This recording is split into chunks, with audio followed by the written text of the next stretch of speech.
Do you really honestly think that there was a time when these people had the power and the control over humanity, and then one day they woke up to say, we're going to give all this up. From now on, you people have the power. From now on, you Congo, you have your own power. You're independent. Niger, Burkina Faso, Mali, you're independent. Power is power. And once somebody has tested power, they don't want to let it go. Do you think Biden is at a stage where he gives a shit about the American vote? He's not showing any fear for any votes. remorse. And banned TikTok also. 170 million users. We're going to ban this thing. I've signed it. You're on the African soul. You are on the African soul. You are African, and embrace it and be lucky and be grateful. Be grateful. I think a lot of the people that lived in those days where slavery was a way of life, were perhaps just destined to live in those times. Yeah. I think that majority of the people that now live in this generation wouldn't take the crap.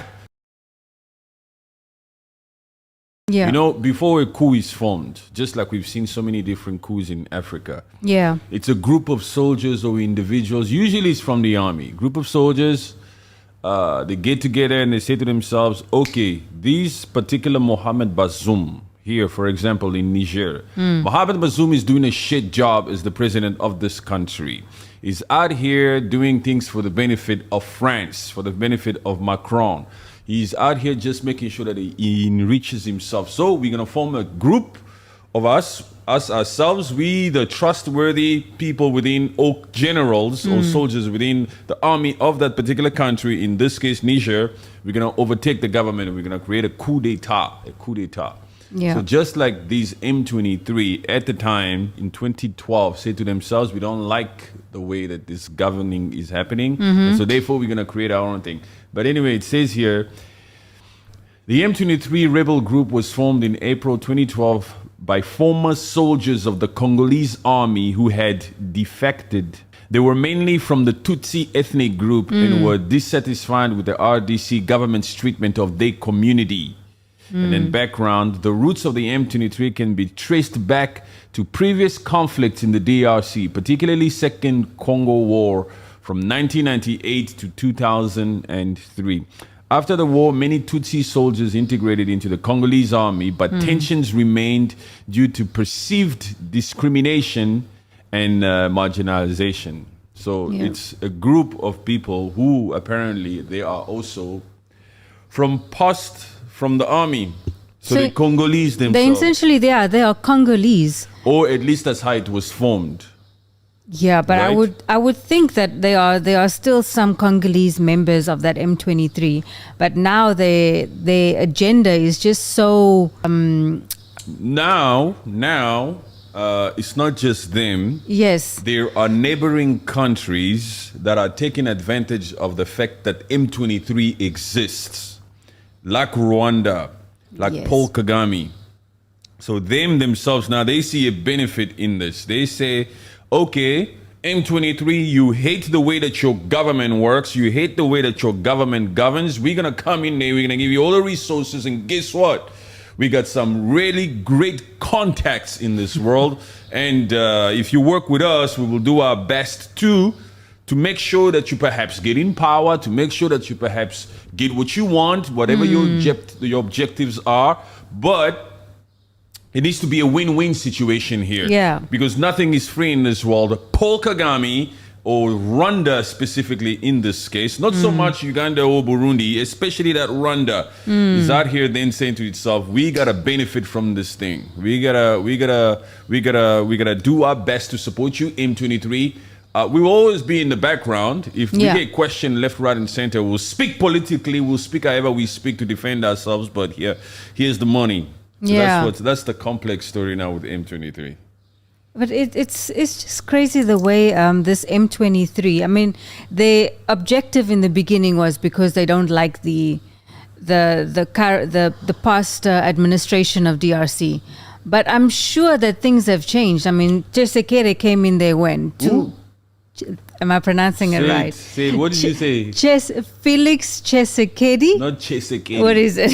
Tshisekedi. Yeah, it's the same thing. Tshisekedi. No, you're still saying it right. It's the accent, you understand. Tshisekedi. Felix Tshisekedi. Yes, I'm sure he's done something right in the past. I mean, this is his second term, right? Felix Tshisekedi's hands are tied only in a sense where that this particular conflict is extremely complex. There's so many proxies out here. There's so many hidden powers. Foreign powers like Apple, Tesla, Big Tech, Rwanda in the mix, all sponsoring this war for their own benefits to keep stealing all those natural resources. What Felix Tshisekedi needs to do, despite the fact that he comes out here and he speaks in terms that we agree. Yeah. He comes out here and he doesn't lie. He says, Paul Kagame is a thief. They've been stealing our resources, coltan, left, right, and center, to the point where even Paul Kagame has the audacity to come out here and claim and say that, for example, the coltan that they supposedly mine is of a higher grade than the one of the DRC Congo. We all know that this is false. This is not true. This is a lie. They steal our natural resources and they smuggle them out of Congo and into Rwanda, where they illegally stamp them and stamp a stamp of approval on these minerals. And then these minerals are then exported to these big companies out there in the world, like Apple. Yes. You understand? And they so will he just speaks take the it. Truth. Yeah. He speaks the truth that way, but he still doesn't take necessary action. Yeah, I can see how that can be, yes. That he's not taking the action, but also, I think also he was re-elected last year. So I think it's also his hands were tied because of elections and maybe, I don't know. Look, before this Tshisekedi comes in power, he knows that the biggest problem or the biggest issue is that that East Congo. So even in his first term, where he was re-elected, like you say, and he's been there already for 5 years. There's absolutely no way that could have been a second priority to him. Any Congolese president who gets in power from now on, their number one mission should be to end that conflict in East Democratic Republic of Congo. Because that conflict has been there since 1996, even perhaps maybe even prior to that.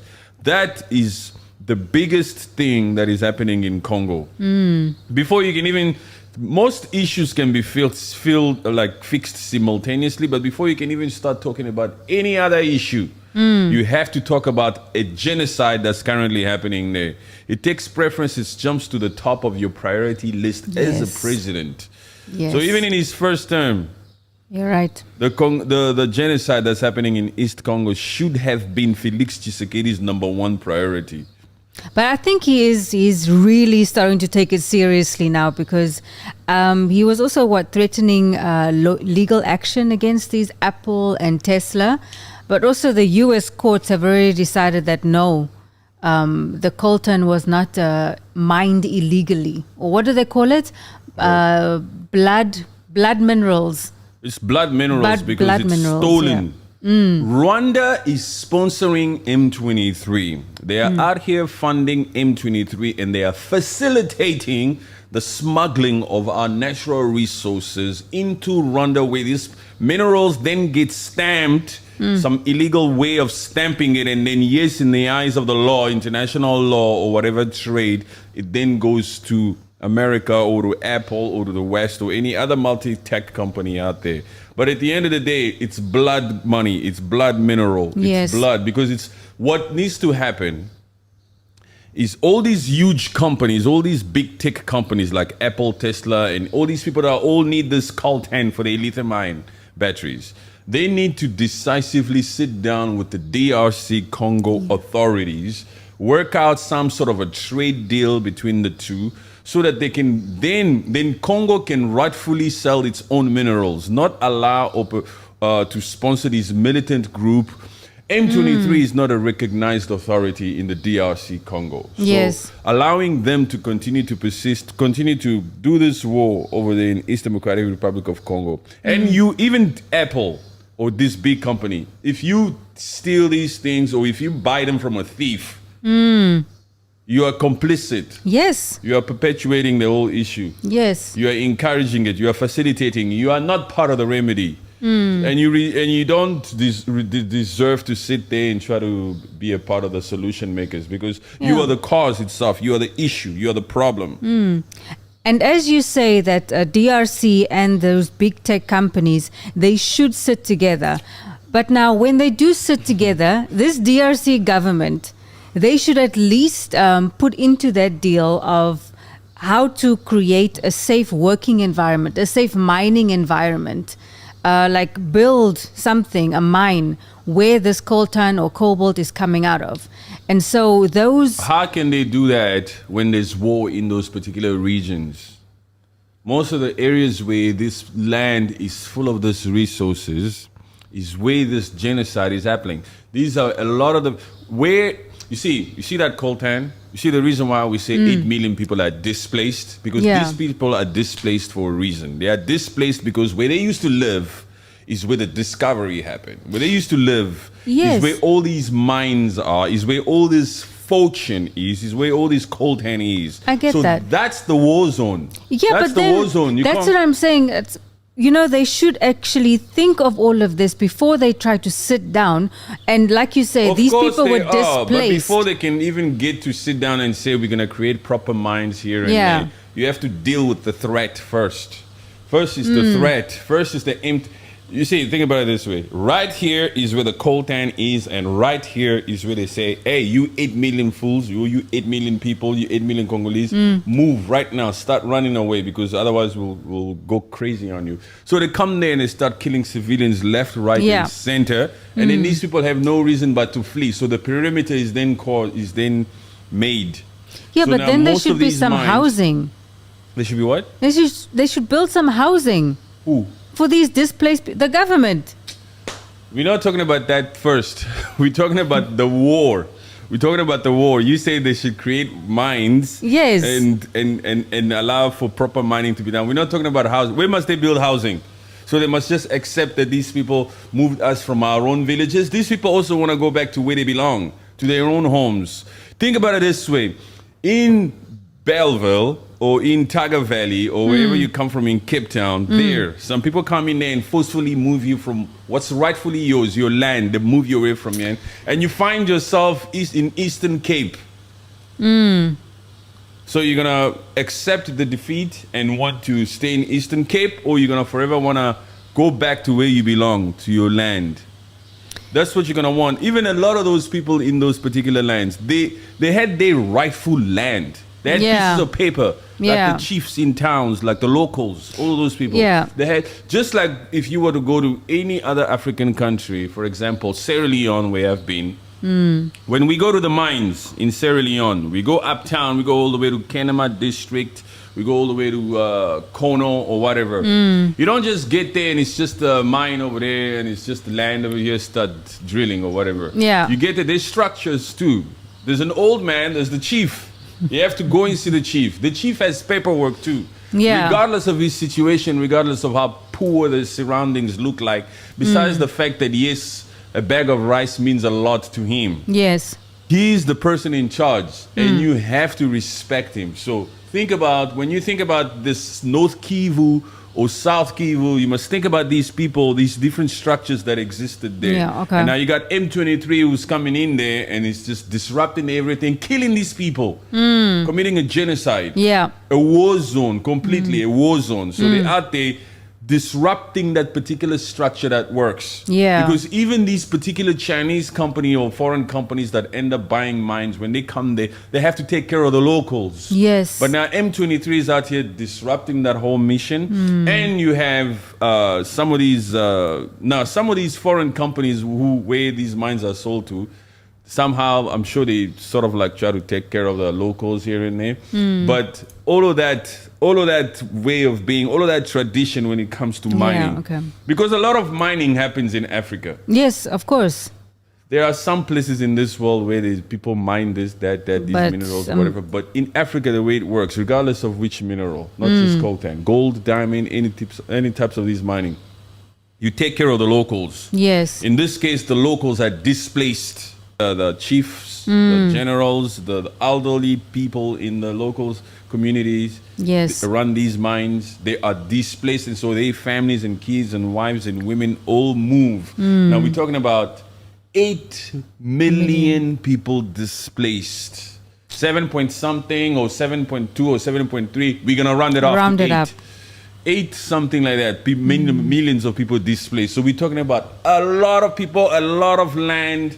Talking about North Kivu, talking about South Kivu. That's where a lot of this mineral, this cobalt, coltan is. You understand? So Yeah, I get it. before you can even start talking about housing for these locals, wherever they move to at these displacement camps, you have to rectify the issue. You have to deal with the threat. Because but then doing is you are accepting the defeat, you are accepting the cause, you are saying to yourself Yeah, that no. M23 or M24, 5, 6, 7, 8, 9, 10 can come in here in Congo, displace people, and what you have to do, your responsibility as a government is to create housing for other people. Okay, no. You no. cannot. You have to deal No. with the threat. Yeah. You have to deal with Paul Kagame. Yes. As the president of the DRC Congo, Felix Tshisekedi, enough talking. You can't be sitting out here conducting interviews with different journalists, France 24 or whatever, BBC, or whoever comes there, Al Jazeera, anybody. Yeah. It's time for action.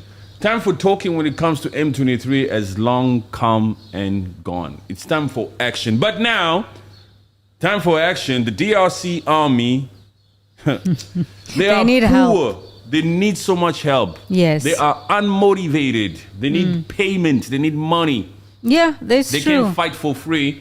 This is where the other African countries need to help DRC Congo. Because in the end, DRC it's the richest country in the world.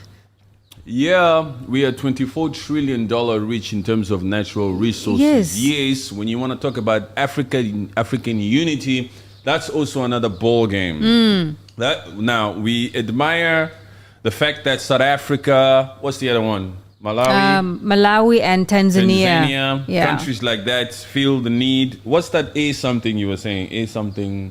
It's the Southern something. ASC or whatever it is. Southern African Development Community. Like ACD or something like that. SADC, yes. So they what? They are in charge of what? What they do? They are some sort of a coalition. Yes. That can come out here and say, okay, let's try to contribute to a broader picture to bring about a positive solution in the current mess that's happening in East Congo. Yes, right? yes, They are an association like that, or a group like that, an entity like that. Yes. The African Union is that one. They don't even say much. I think Tshisekedi is also trying to rely on the African Union, but the only thing the African Union can do is just The only thing that the African that's not the only thing that the African Union can do. The African Union can do a lot, but the African Union is choosing not to do anything because the African Union does not have its own backbone. The African Union is a puppet of an institution because it's supported and funded by the EU, by the European Union. Yes. 60 to 75% of the funding of what constitutes the African Union, where they get their money from, comes from the EU. So they are powerless because at the end of the day, it's about money. The European Union will say, we give you the money to do bam, bam, bam, bam, bam. You're not out here with our funding, with that money that we send you and choose what to do. France, Europe, most of these people, they need all these minerals out there, so they call the shots. They choose where to allocate that money. Yeah. The African Union, if the African Union could have done something,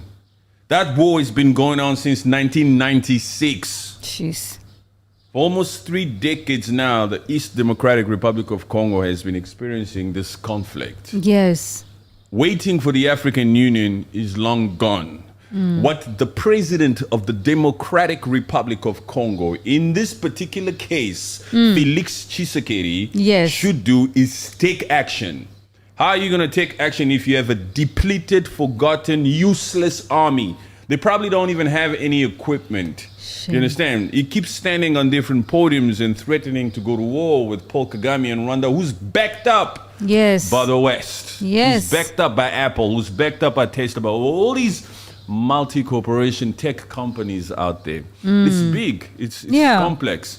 that M23 has the guts to be out here terrorizing the DRC the way that it is because it has the backing of certain powerful nations. Yes. This is the truth. Even Felix Tshisekedi says it. He's real about it. Yeah. So what really needs to be done is the DRC. Now we like we were saying, we like the interest that certain African countries are showing to this particular conflict and trying to look for a way, a remedy, a solution. Yeah. Like South Africa. Yes. Who has sent their troops, right? Like you mentioned last time. Yes. And some of their troops, they passed away and they were injured. yeah, there's casualties there. Yeah, definitely. So a lot of these African countries have a lot to think about before they just send their troops. But that's the nature. That's the world that they live in. You understand? You cannot expect a normal civilian to feel sorry for you as a soldier or a personnel of a particular army when there's certain casualty. Yes, we mourn. We say, "Woo, may they soul rest in peace." We fold the flag and pa. Yeah. But that's the life they've chosen. Yes, yes. But most of these African countries need to be prepared to stand together and say to themselves, but now this depends on the relationships that they have with the other countries. That Felix Tshisekedi has to create or form. With that the is other very countries. true. That is very true. If he's out here only wanting to travel overseas to go to Europe or go to Russia or go to France, at the end of the day, France is not your neighbor. Understand? You need to go to countries. Who's the mediator? Angola. Okay, Angola has been chosen as the mediator between the DRC and Rwanda. And Rwanda, yes. And Rwanda, because they're now trying to organize a sit down with Paul Kagame. Felix Tshisekedi comes out here and says, I will not sit down with a thief. There's tensions there, huh? So, Felix Tshisekedi needs to form relationships with other African countries that are willing to listen.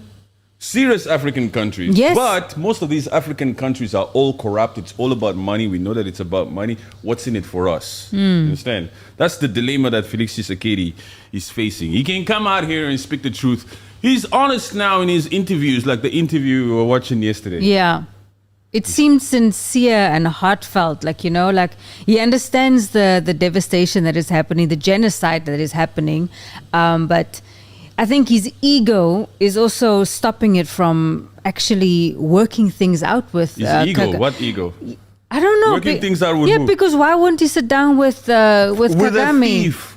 With a thief. Yes, but how else is that? No way. You don't sit down with a thief. But when how somebody else? comes into your house and they steal some of your furniture, they eat your food, you gonna sit down with them and try to negotiate a solution? No. I would try and sit down and say like, hey man, what's up? Down. You have to have pride. He has to have that ego. He's a president. He represents a big country. And this guy is a thief. Besides the fact that the international community is doing fuck all about it. We need to say that. They're doing nothing about it. The UN is doing absolutely nothing about it. In fact, these higher powers are out here supporting that militant group. Yeah. The structure or the formalities of allowing another country to act as a mediator, we should at least pursue that. That is a reasonable way of sitting down. Okay, I'll come, but let there be a mediator. Angola, you're the mediator. We will send our representatives. Speak, what is it? What can we do in order to initiate a ceasefire, a pause, while we try to find a better solution? They say you can do that. Just the same thing that's happening with Palestine and Israel. Gaza and Israel. Qatar and Egypt. And Egypt are the mediators. So you have to do that. Because Hamas have their pride. Israel also have their pride. Yes. Those ones say, you guys are occupied, this is our land, da, da, da, da, da, da. But to allow either one of them, especially the one who believes that I'm right. Yeah. Like in this case, Palestine. Yes. Would say, what? This is my land. You're an occupier. 1948, what? We've been here before. You're an occupier. You keep eating our territory. You keep coming in and in and in. Telling us to go. You let our people live in oppression and all this thing. And why must I sit down with you? So let Egypt and Qatar act as a mediator. So it's the same thing. They let Angola act as a mediator. But his pride, he's supposed to have the pride. No, because they're stealing from him. I get that, but it's also been like how many years now, man? So what? There's no time frame by which a thief now has the right to call upon a meeting, to sit down, to be respected, to be acknowledged. Kagame is not calling upon a meeting. You said that Felix Tshisekedi, his ego is in the way because why won't he just sit down with these people? Yeah, just sit down with Angola in presence. Look, Felix Tshisekedi, in my opinion, needs action. He needs to take action against these M23. They need to retaliate against this illegal bombing that happened on displacement camps, on civilians. You don't throw bombs on civilians and then everybody just forgets about it and they say, oh, shame, and we sing kumbayas and move on. Hell no. He needs to retaliate decisively. As a leader would, as any other leader out here is busy retaliating. Yeah. You understand what I'm saying? Otherwise, you let it be known to these freaking people, in this case M23, that it's okay for them to drop bombs on babies, come in there and grape our women left, right, and center, do what they want, steal our natural resources, sell them to Apple and Tesla and these giants of the world, and it's okay, zero retaliation. He first needs to retaliate. He needs to be taken seriously. Yeah. Even us, the Congolese people ourselves, we need to start seeing some backbone in Felix Tshisekedi. We need to say to ourselves, okay, we have a leader. Because he took action here. Yeah. Leaders take action. You don't sit here and just talk. The reason why people fear Russia the way people fear Russia is because Russia takes action. Definite action. He's a man of action. He's not out here just talking. He'll still talk, but he's willing to negotiate and all this type of stuff. But he's a man of action. The reason why King Jong-un is feared like that is because he's a man of action. Yes. And you can see it, you can read them, you can hear it on them. He's out there testing ballistic missiles and all this kind of thing so that he can be given the opportunity, the respect, the recognition to sit at the table. Yeah. Felix Tshisekedi, for his first term, all he did was talk. Yeah. Now you're serving your second term, you're still talking. We need action against M23. Yes. We need action against Paul Kagame. Enough talking. People are dying. You talking. Yeah, that's true. And if this DRC Congo, DRC military, they are the army. Yeah, the army. If they are so weak and deflated, shouldn't he be requesting help from other countries? Shouldn't he be requesting help from other countries? I mean, like sending his troops for training, something like that to strengthen them. Nothing is free in this world. I get that, but the talks should happen. The relations. Some partnerships, some collaborations. Yes. Some diplomatic relations. You scratch my back, I scratch your back. Yes. I need help with my army because M23 is out here dropping bombs on babies. Please, can you send some artillery? We need some. Yes. Colonizer, please. Russia, please. What do you think? Can we propose? Russia says, oh, what are you rich about? You have certain minerals over there that are of interest to us. Yes, those are international relations. We encourage those. Yes. And I'm sure that he's doing it. But the fact that M23 is out here being sponsored and supported by bigger powers makes everything a little bit complicated because when Felix Tshisekedi, for example, seek help from elsewhere, when you are now in a partnership with, for example, let's say Russia or France or whoever it is that you're partnering up with, you must know now proxies are getting involved. Yeah. It's like, okay, M23 is supported by the West. Felix Tshisekedi, you are now partnering up with Russia. The West comes with NATO. Russia comes with BRICS. Ooh. So what are we provoking over here? We need to think about the complexity of everything that happens. It's not as easy as just let me go over there, borrow some, and come over here. People are allies of this one, allies of that one, and allies of this one. That's why most of the time, all you get to hear is people, especially Congolese activists out here. Yeah. You get to hear them just condemn the West. Yes. Because what is the biggest mineral in the DRC Congo? Cobalt, coltan, these things that we use in our cell phones, lithium-ion battery, electric cars. So who are you talking about? You're talking about Elon Musk.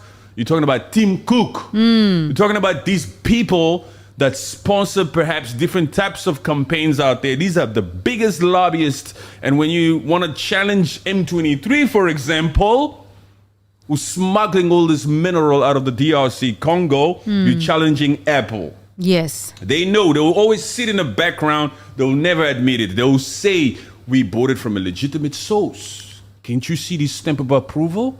Right? But the underground world is the fact that people are getting into the DRC Congo and smuggling all of these minerals out on motorbikes and thought of tunnels. They smuggle it out of Congo and into Rwanda. And in Rwanda, they then sell it to these people. Yes. So these people stand on UN stages and say, but it's legal. It's got a stamp of approval on it. You understand? Yeah. That's the game that's happening here. Yes, that game is difficult. It's complex. Rwanda, Paul Kagame have the, let me say it properly. Rwanda and Paul Kagame have the audacity to then come out and say, our cobalt or our coltan is of a higher grade than the DRC's. A thief is proudly, confidently standing out here after he steals your minerals, has the audacity to then stand up and say, we do have these particular minerals in our country and check our grade, our quality is even higher than yours. That's what's a happening lie. there. That's a lie. That Paul Kagame is, you know, when you think of a politician, you know the what do you call this? The understanding, the thing, the narrative that has always existed about a politician. Yeah. Just like Donald Trump at times used to say, I'm not a politician. I refuse. I never thought that I would be a politician. Yeah. That Paul Kagame is a true politician. You know what a politician is? A politician, a true politician is a liar. Oh, to the core. To the core. Liars. Yeah, they say what things, they twist, they throw out narratives left, right, and center just to suit them. Yeah. All they want to do is just lie. Yeah. They will say whatever they want to get what they want. Yes. No That's matter how, no matter who. You've just described Paul Kagame. Jeez. Yes. And Benjamin Netanyahu. Oh, don't get me started on that Netanyahu. Oh.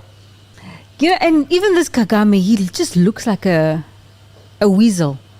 You see the way he takes his time in interviews?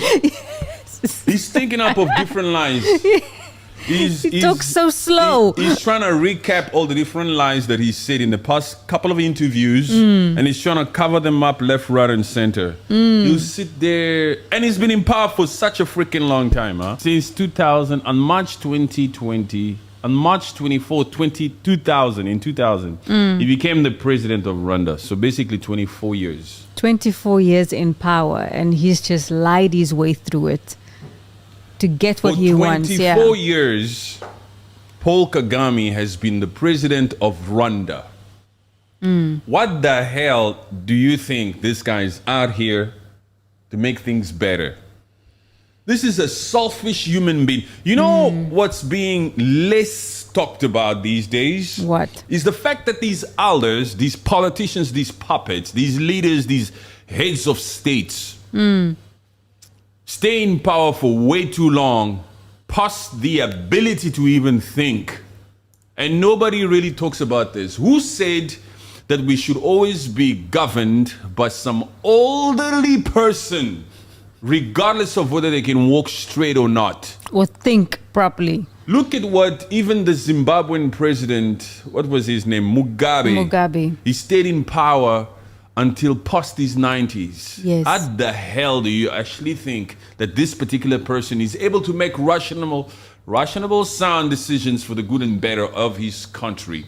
Go to Cameroon, that Paul Biya, ridiculously old, unable to really think for himself. He has to have an entourage that does things for him. People have to advise him left, right, and center. What makes you a leader if the actions that are now being taken by the country are coming from other people? You're not a leader. They want to sit there. These human beings want to sit there and have the ego and have their pride being stroked left, right, and center, have the attention that they want to sit there. You know, old people need attention, huh? Of course. So they stay, and when they get to that age, as a president, in his freaking brain only, he's thinking, before I die, I must die with all these people around me. You know, it's a lonely place. I don't know where. It's the unknown. I don't know what comes after death. Let me have all these people around me. That's why even the Egyptians used to take gold with them in their graveyards, because the thought of the afterlife is scary to a lot of these people. And these elderly people, that's why you see certain elderly person, they look so lonely. And the only thing they'll tell you is build great relationships with people as you grow older, because you don't want to end up a lonely person. When was the last time your kids called you? Right? You remember those days? You remember them kids? Do you know that you got kids? You know, they don't call no more. Jeez. You know? Even this Biden, so old. Going to the American government. Even Nancy Pelosi. Oh my gosh, Nancy, please. So old. There was even a lady before. I think she was in the Senate. You remember that lady? She was so freaking old, man. I can't think of her name, but I know, Nowadays, these politicians are so old. They sleep in assemblies. They sleep in these meetings. Yes. Didn't Joe fall asleep last week in something? He always falls asleep. That's why he's Sleepy Joe. Right? But he actually, like, his eyes were literally closed and the cameras were on him. Even Trump, they were saying that in this particular case that he was having, that he apparently fell asleep or whatever. These people are old. But the thing is, these people just want to continue to remain in power. This Paul Kagame has been there already for 24 years. Trust you me, there is no need, there's no sense of urgency in him to want to relinquish power. Do you know who I really like? As we're talking about these old people, these old politicians that love power so much, like the Paul Bias of the world and the Paul Kagames of the world and the Joe Bidens who cannot recognize how old they are, do you know who I admire? Who? Is the king of Qatar. The emir. Not the ruler, not the emir. He's the son. But his father. Oh, yeah. Of Doha, Qatar. Yes. You see how he just gave? Yes, I remember. He just gave the power to the son. For some fool come out here, but he's giving it to his son. Still. Yes. He just gave it to the emir. And he was still young. He wasn't that young, but he wasn't as old as Biden. He wasn't as old as Paul Biya. Yes. You know? He just gave the power, and he's still there. You know, he's still around. He's doing his thing. You know, because he had the queen, and she's still there also. You know, she used to dress. She dresses really nice and all these beautiful, elegant attires. But him, I admire him because you're right. Yeah, when you think about it, all these people, they want to stay in power until the day they die.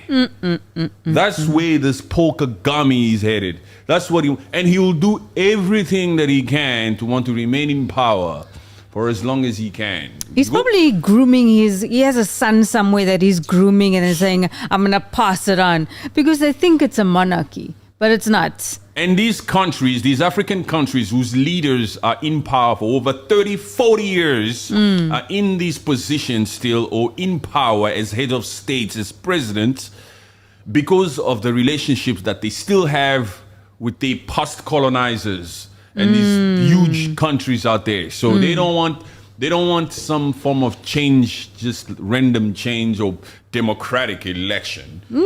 And then some new person comes in and they have to retrain these people over again. And hey, this is how you deal with your mineral resources.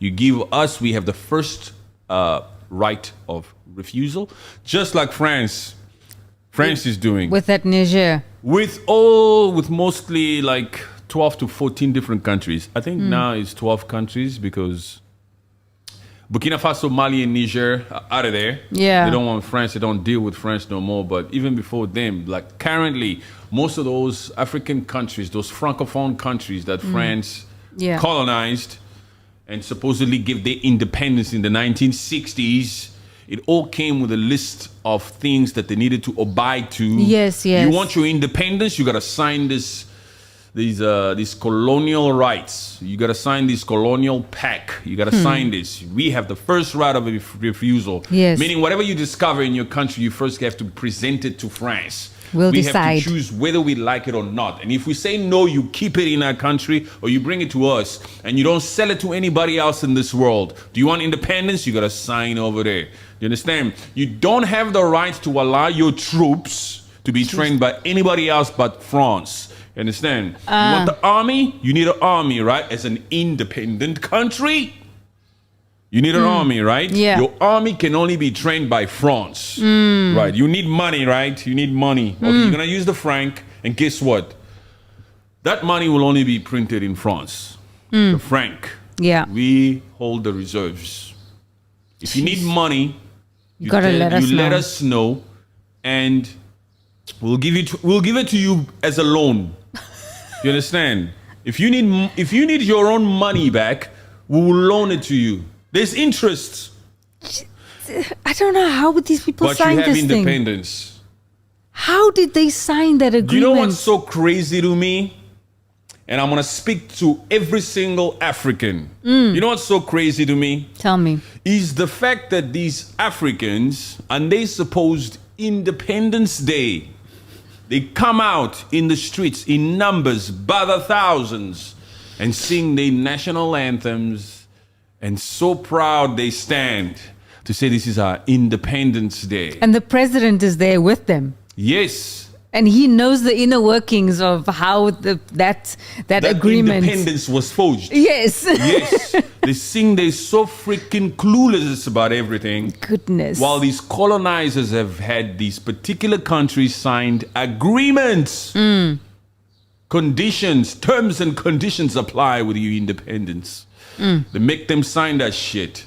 But they come out there and they sing because in 1960, apparently we got independence, right? Independence. There's different people. They celebrate. They be out there. Yes. Fake ass independence. Fake ass independence. The colonizers or these people up there, these imperialistic countries, are laughing at them. Are laughing at our puppets. There's a reason why we call some of these African presidents puppets, because we know the truth. And the truth is some of these countries got their independence by signing these agreements where they can do shit economically. Yeah.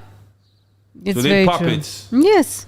It's only when these supposed candidates or politicians get in power that they are now exposed to certain materials that we don't have, for example, that's not available to us.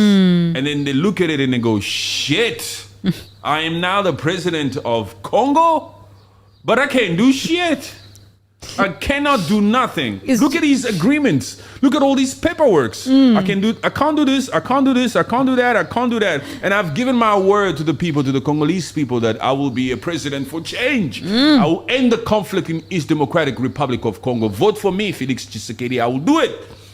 But then when he's in power, he looks at all those agreements that were signed with the Belgians and the Frances of the world, because they use the franc. You think Felix Tshisekedi has the power to come out here and say, from now on, we're not going to be using the franc no more? Hell no. That's because certain agreements are in place. So then they sit down and they say, oh my goodness, I might as well just steal as much money as I can from my family. Fill my pockets. Fill my pockets up. And then it is what it is. I'll just fly around. I'm only one man. This is not what I signed up for, but it's before me. I cannot just resign just like this. And then we stand up there. Felix Tshisekedi, you have to do this. You have to do this. You have to do that. You have to do this. What the hell? What are you waiting for? Why are you over there? His hands are tied. He's thinking to himself, guys. That's why the only hope for some of these African countries is for us to maybe get a little revolutionary. You know, like we need to go back to those days where we had like the Martin Luther Kings of the world, the Nelson Mandela, people who are prepared to go through hell and high water. To fight the good fight. To fight the good fight, like the Thomas Sankaras of the world, the Chris Annis. Real individuals, activists, and revolutionary. Julius Malema. The only person who comes close to that is the Malema guy. South Africa. You understand? I bet you when Julius Malema becomes president, He he's going will. to shake up the entire African continent. Like I said previously, Julius Malema is the change that South Africa needs.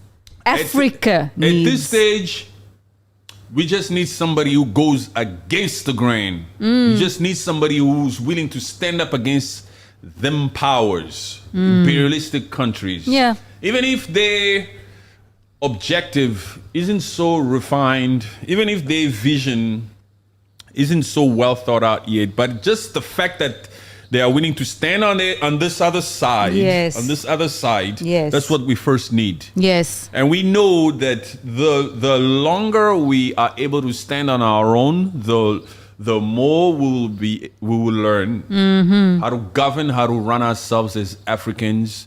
As long as we first detach ourselves from these agreements that these countries have signed in exchange Yes. for supposed independence, because they are here only doing things for the benefit of these colonizers and these imperialistic colonial neocolonialism. That's the modern age thing that's happening. The other thing that really pissed me off that came out a few weeks ago, perhaps even a month or two ago, was the audacity of that French general. I think it was a French general or a US general. Some freaking general came out here and said something about, I think it's time for Africa to be recolonized. Really? Yes, there was a fool like that who came out, a supposed general. In this day and age. People have clapped back on him. A lot of people have been out here already and spoke a lot. In this freaking day and age. Whoa. In this day and age, some general had the audacity to come out here and say Africa needs to be recolonized. You know, they don't know that they're dealing with a different group of Africans now. They have no idea. They still believe.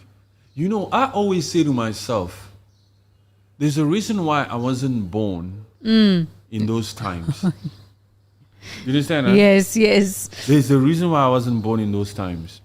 Because I don't think, like most people now also, especially how the world is developed also, Yeah. I think a lot of the people that lived in those days where slavery was a way of life, were perhaps just destined to live in those times. Yeah. I think that majority of the people that now live in this generation wouldn't take the crap of what happened in those times. So when certain generals come out here and say despicable, aggravating shit like that, I bet you there's a lot of people that say to themselves, look, I don't have time to talk. We just need to... Do you understand what I'm saying? I get you, yes. But the crazy part about what we're talking about also is, I don't understand why some of these people who dare us, right? To try. I don't understand why these powers, how they are willing to just dare people, the masses. Because it's like you keep pushing these people to a point of what? Just like with the DRC Congo. These people have been losing their lives for 30 years. You puppets have failed left, right, and center. Do you not think that you are perhaps provoking a spirit within certain individuals out there to want to take matter into their own hands? That's a very good point. For how long? Are you really just sitting in your comfort zones as leaders or leaders of the world, the powers that be, imperialistic countries, or whoever you are, M23, or whoever you are, or whoever who supports M23? Are you really honestly just sitting in your comfort zone saying to yourself, these people will never, ever, ever have the mind to retaliate or to stand with the resistance? Jeez. These people will never, ever, ever do that. Just keep poking the bear, keep playing with the snake, keep doing it for decades. What genocide? What genocide? There's a genocide in East Democratic Republic of Congo. CNN, Fox, NBC, ABC. You shall not broadcast that. That should not take center stage. Just let those people be. And they will never retaliate. Ha. It's crazy. It's crazy that they think that these... You know, these African politicians, they need a wake-up call. I have no words for them. You know, these African politicians, as much as I call them puppets, they're not actually stupid. They're smart because they're smart in how they can get money for themselves and just leave their own countries to rot. That's it. They are actually not as stupid as we think they are. Their hands are tied. The only thing is, they know everything that we're saying here. Of course. They know that we are saying, hey, take action. For how long you're gonna take? For how long you're just gonna sit by and talk? They know all of this. Yeah. But the complexity of those agreements that they've signed is the reason why our African puppets don't take any action. The reason why Africa is still a third world country is because our puppets, our forefathers, our founding fathers signed these particular agreements where they've tied our hands economically to these imperialistic countries, these colonizers.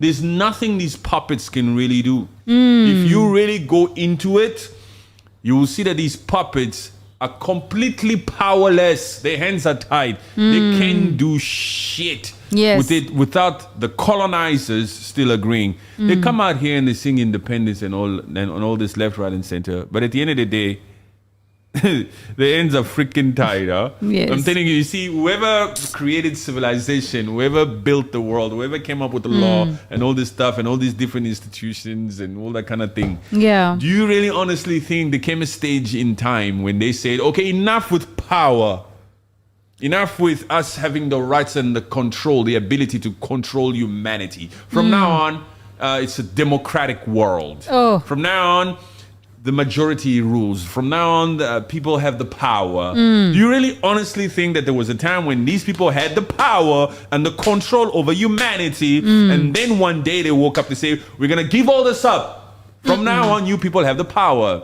From now on, you Congo, you have your own power. You're independent. Niger, Burkina Faso, Mali, you are independent. You really honestly think these powers that be, these people that are apparently gathered in Germany, and coughed up. You really honestly think that they came a day and they were sick and tired of rolling in the dough, of having all that money, and they would give it up and they say, from now on, you who we used to get all our money from this country, from now on, no more. You are independent. You choose if you want to do business with us or not. Hell no. No. You want independence? You want somebody to stand up front over there as a president? Sign here. You can't do funny deals with other people, but sign here. Yes. That's what's happening then. That's why Africa is still where Africa is. Yeah. Yes, because Africa's hands are tied from these agreements that most of these countries signed with their colonizers and with these imperialistic countries. This is the reason why Africa can do shit almost. The African Union, what? The African Union gets 60% of its money from the European Union. Yes. Most of these countries over here still have colonial pacts, agreements with the colonizers. So what? Fake ass independence. Let them sing on their independence day, left, right, and center. As long as we keep laughing all the way to the bank, as long as we continue to have the right to get in there, get our minerals, our cobalt, and build Tesla and Apple as much as we want. For now, just let it be like that. Let those little activists and influencers continue to talk as much as they want to talk. At the end of the day, we have the paperwork. They still get what they want. They still get what they need. On one hand, I feel sorry for Felix Tshisekedi. On the other hand, I understand that his hands are tied. He's a puppet for the West. He's a puppet for Belgium, for the colonizers. There's nothing these African presidents can do. Yeah. All this display we see as they meet for different events, UN, BRICS, and all this kind of shit. It's all a show. It's all a show. Behind closed doors, the fact that a saying exists, a saying such as classified information.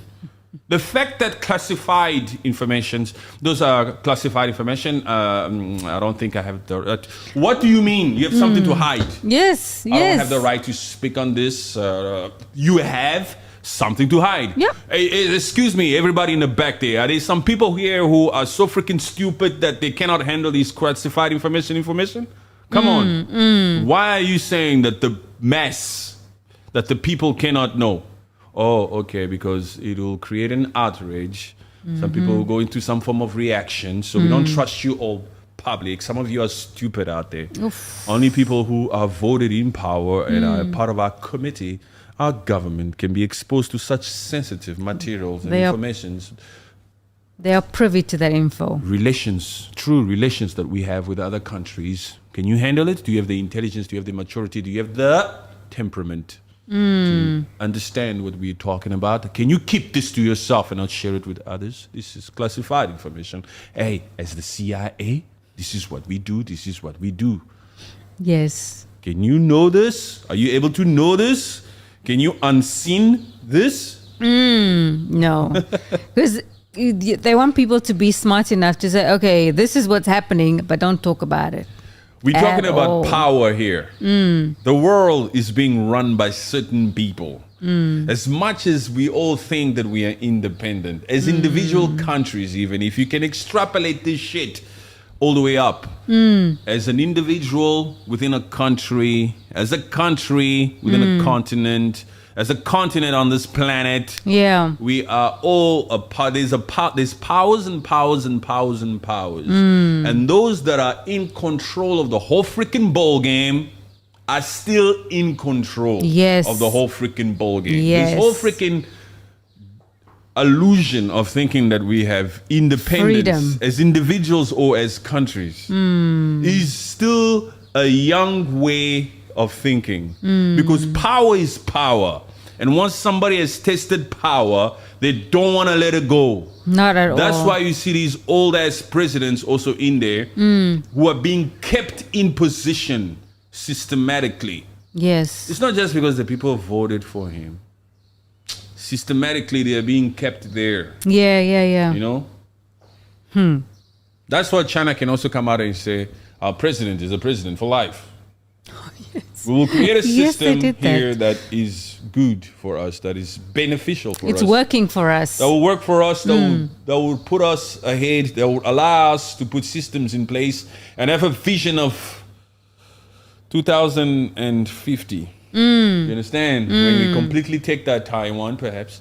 Because if we start shuffling the cabinets up now, oh man, somebody else will come in here and take us a few more steps back, a few more decades back. We don't need that kind of shit. No. The only crazy part is the fact that when somebody like a Paul Biya stays in power for 40 years, Cameroon, please show what consistency has produced in your country. What growth has happened? What growth has happened? Your president has stayed in power for over 40 years. What good has he done? Understand? He's had the privilege of being in power for 40 years with no opposition.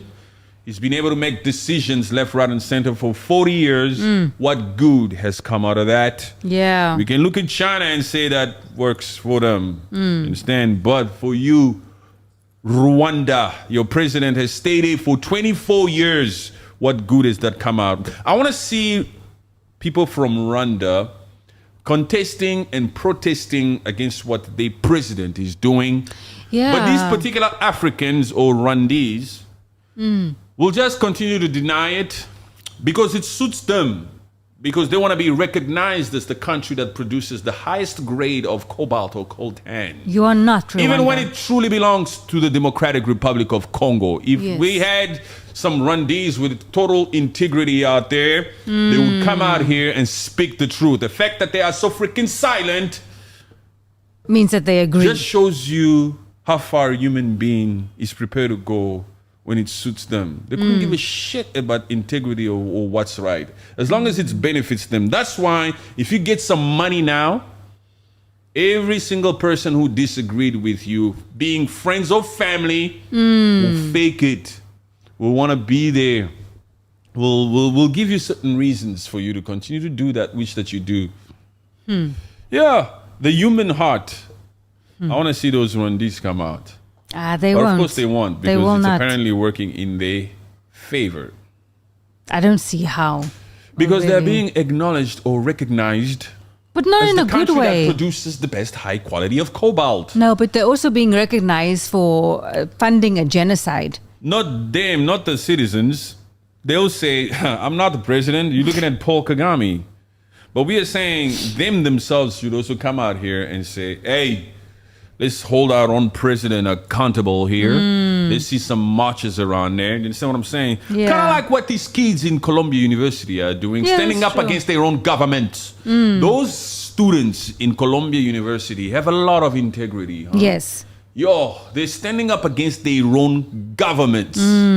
Stop what you're doing. It's not right. We don't pay money for this. You're using our tax dollar money for this.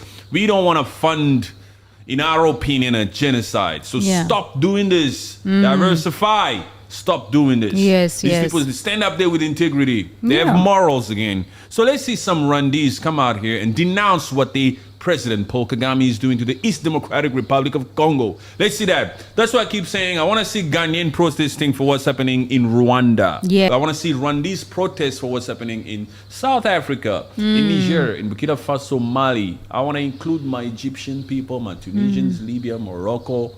In my opinion, you guys are all Africans. I don't care if you're going to come up with your own definition of, but my ethnicity is this, my ethnicity. You are all African. You're on the African soul. You are on the African soul. You are African, and embrace it and be lucky and be grateful. Be grateful. Yes. And hold it and wear it as a badge of honor to be African. Amen. Ooh, Yes. you have to, huh? That's a true African right there. That's true. That's true. Why would you want to be something that you are not? Why would you want to claim? Why would you want to act? Why would you want to try to give out a vibe that you are not? Remain authentic. Still the same people who preach on authenticity, on being real. But you don't want to accept your true identity. Why? Whether you are Moroccan, South African, Zimbabwean, Chinese, like from Mauritania, from Philippines, from Cuba, from down there. You're still a human. You're still your own identity. Yes. You know? It's DRC Congo. This Paul genocide needs to stop. People are losing their lives. Civilians, kids, babies. Actually, people are not losing their lives. People are getting their lives taken away. Yes. Yeah, they're not losing their lives. They are robbing them of their lives. That's the right way to say it. That's what's happening in East Democratic Republic of Congo. Yes. Or in Rafah, in Gaza. People are being robbed of their lives. They're not losing their lives. They want their life, man. Of course. They're being robbed. They're being exploited. Casualties. It's crazy. And now this, the fact that even this Netanyahu IDF, they actually spread out pamphlets in Gaza to saying leave this area because they are going to enter it. You mean in Rafah? In Rafah, yes. Benjamin Netanyahu or the IDF, Israel as a state, as a government, not as a people, as a government, are not up for any form of ceasefire. They've already come out here and said since the very, very beginning that they want to eradicate Hamas completely. And they've also said that a ceasefire will only give Hamas time to rebuild itself. Doesn't work in our favor.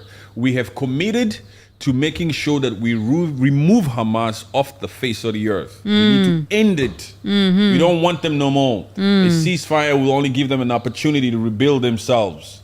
So all this talk of proposing a supposed deal for a ceasefire is just a waste of time.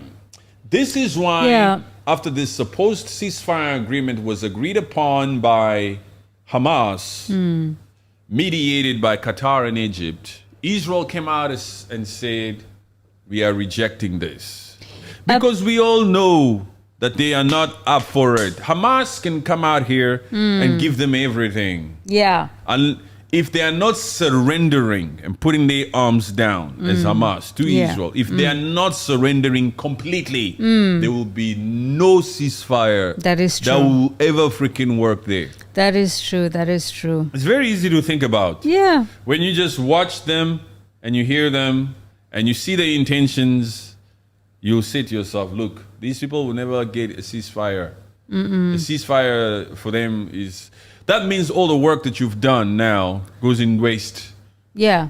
In terms of, I don't want to say work, but in terms of everything, all the money that you've spent in this war. It just goes whatever. We committed to doing this in order to eradicate them for life. And now we're just going to pause it here. Just for what? What have we accomplished? Because they're still there, and now they're going to be rebuilding themselves. But then their lives, that they're still hostages alive. You think Netanyahu cares about that? He doesn't care about that. He has a bigger goal to get that whole strip. They are now putting up their flags.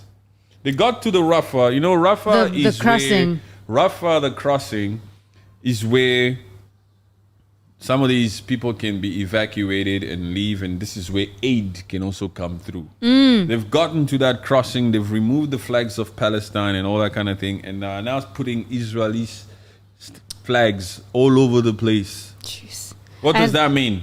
That Does they've that mean taken that they over. want a ceasefire? No. They're trying to say this is Israel's land. They're But then occupiers. what happens to those people? What people? They don't care what.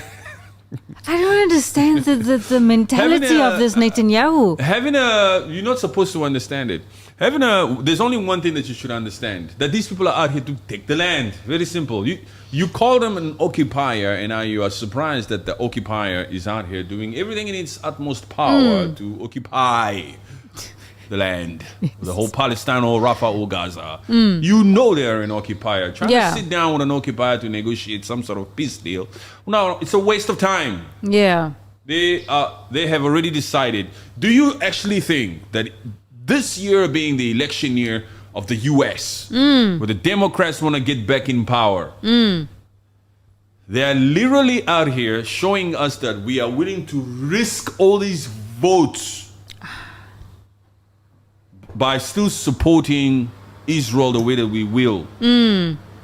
Whether you people say, we will not vote for you. We're doing it. We're sending 95 billion. We're sending money over there. We're sending itinerary. And we're threatening to ban TikTok also. 170 million of yours. Yes.